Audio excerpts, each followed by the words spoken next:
माँ तू हमारे साथ मुंबई चल, बाबा थे तब बात अलग थी। अब तू इधर गांव में अकेली कैसे रहेगी? बेटा पवन बोला। मैं सोच में पड़ गई। दिल का दौरा आने से पति अचानक मृत्यु हो गई थी। मैंने बहुत कोशिश की खुद को समझाने की। 13वीं के बाद सब मेहमान चले गए। बेटा पवन और बहू मिताली दोनों इंजीनियर थे। बेटा और बहू के साथ रहने जाना मत, ऐसी मेरी एक सहेली ने कहा था, क्योंकि कमाने वाली बहू को बूढ़ी सास जरा सी भी पसंद नहीं होती। तेरे वहां जाने से उनकी स्वतंत्रता में बाधा आएगी और वो तुझे ताना मार मार के तेरा जीना हराम कर देंगे। जाने दो, भाई जब जिंदा थे तब उन्होंने अपनी सारी प्रॉपर्टी अपने बेटे के नाम पर कर दी थी। ऐसी परिस्थिति में बेटा और बहू यह मकान बेच सकते हैं और घर के सब पैसे लेकर तुझे एक एक पैसों के लिए तरसाएंगे। बेटे और बहू के साथ जाने के अलावा मेरे पास दूसरा कोई विकल्प नहीं था। 65 साल की उम्र में मेरे घुटनों के दर्द की वजह से मुझे हमारा राशन दुकान चलाना भी आसान नहीं लग रहा था।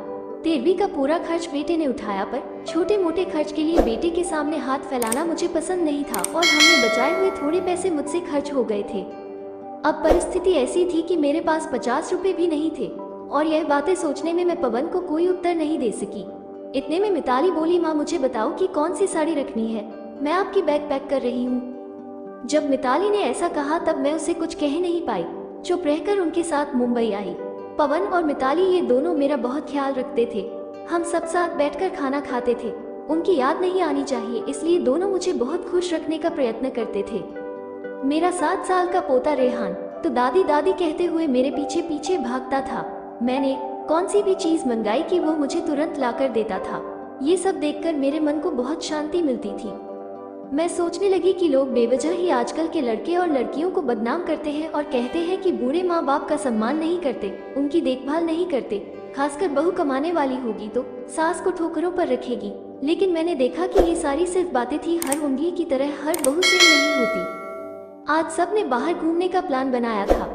हम सब मॉल में गए। उधर घूमते घूमते पवन और मिताली एक दुकान में कुछ खरीदने के लिए रुके। मैं और रेहान थोड़ा आगे गए। आइसक्रीम की दुकान देखते ही रेहान बोला, दादी मुझे आइसक्रीम खानी है। मेरे ऊपर जैसे बिजली ही गिरी, क्योंकि मेरे पास तो पैसे ही नहीं थे। दिन में कभी मुझे पैसे की जरूरत नहीं पड़ी, अभी क्या करे? मेरा उदास चेहरा देखकर रेहान वापस बोला, ले दो ना प्लीज। माफ कर बेटा, मेरी बस में घर भूल गई। मेरे ऐसे बोलते ही रेहान मेरी तरफ एक अलग नजरों से देखने लगा।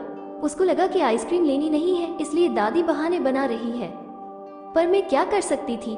मुझे खुद ही शर्म आ रही थी। मैं कैसी दादी हूँ जो अपने पोते को आइसक्रीम भी नहीं लेके दे सकती। हमने बाहर ही खाना खाया। मिताली ने मेरे पसंद की काजू मसाले की सब्जी ऑर्डर की थी, पर मुझे वो पसंद नहीं आ रही थी। घर आने के बाद सबने थोड़ी देर टीवी देखी। पवन सोने गया। रेहान को क्या चाहिए और क्या नहीं वो देखने के लिए मिताली उसके रूम में गई। मैं भी मेरे रूम में सोने जा रही थी। तभी मुझे रेहान की आवाज सुनाई दी, मम्मी दादी बहुत कंजूस है, तू ऐसा क्यों बोल रहा है? हाँ मम्मी, हम जब मॉल में घूम रहे थे तब मैंने दादी से आइसक्रीम मांगी तो वो कहने लगी कि मेरी पर्स घर पर भूल गई हूँ। ये अच्छा है क्या मम्मी? कंजूस दादी। रेहान क्या है? दादी के बारे में ऐसे बोलने से पहले तुमने सोचा नहीं क्या? तेरी दादी इस वक्त कितनी दुखी है तू समझ नहीं सकता। दादी को कितना दुख है बेटा। दादी और दादाजी गांव साथ रहते थे, तभी अचानक दादाजी हम सबको हमेशा के लिए छोड़कर चले गए। जिस व्यक्ति के साथ हम 24 घंटे साथ रहते हैं, साथ उठना बैठना खाना पीना हम साथ करते हैं, हम सब अपना सुख दुख बांट लेते हैं, वही व्यक्ति जब अचानक हमको छोड़कर चला जाता है तो कितना दुख होता है तो अभी नहीं समझ सकता। सोच, अचानक तेरे मम्मी पापा तेरे से बहुत दूर गए, इतने दूर गए कि वो कभी वापस नहीं आए, तब तुझे बुरा नहीं लगेगा क्या? नहीं मम्मी, मैं तुम दोनों के बिना नहीं रह सकता, रेहान बोला। बेटा फिर सोच कि दादाजी बिना तेरी दादी कैसे रहती होगी। ऐसी परिस्थिति में वो अपना पस घर भूल गई होगी। तूने उनको कंजूस कहा, उनका प्यार तुझे नहीं दिखा क्या? जब भी तुझे स्कूल से आने में 5 या 10 मिनट भी लेट हो जाता है तब वो बालकनी में खड़ी रहकर तेरी राह देखती है। उनके घुटने दर्द करते हैं तभी भी। बेटा किसी के बारे में अपनी राय बनाने से पहले उस व्यक्ति के दृष्टिकोण से सोचना चाहिए। ये बातें सुनकर मुझे मेरी बहू पर बहुत अभिमान हुआ। उसकी जगह में रहती तो कदापि मैं मेरे लड़के को इतने अच्छे से समझा नहीं पाती। दूसरे दिन सुबह पवन ऑफिस गया और रेहान स्कूल। मिताली ऑफिस में जाते अंडरस्को जाते मेरे हाथ में कुछ पैसे देने लगी। ये क्या है बेटा, मुझे पैसों की क्या जरूरत है? मैं बोली। माँ किसको कब पैसों की जरूरत पड़ जाए कह नहीं सकते। आप मंदिर जाते हो, कभी दान पेटी में डालो, कभी रेहान कोई चीज के लिए जिद की तो आप उसे वो चीज ले देना। पर बेटा, माँ, जब यही पैसे पवन ने आपको दिए होते तो आपने मना किया होता क्या? नहीं ना, आपकी बहू भी कमाती है तो आप अपनी बहू से पैसे क्यों नहीं ले सकती? मिताली का कहना सुन के मेरी आंखों से आंसू आने लगे।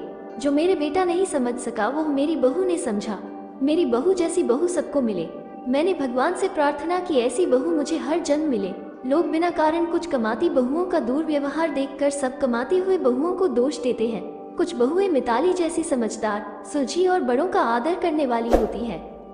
आशा करती हूँ कहानी आपको पसंद आई होगी। चैनल पर नए हैं तो सब्सक्राइब करना ना भूले। धन्यवाद।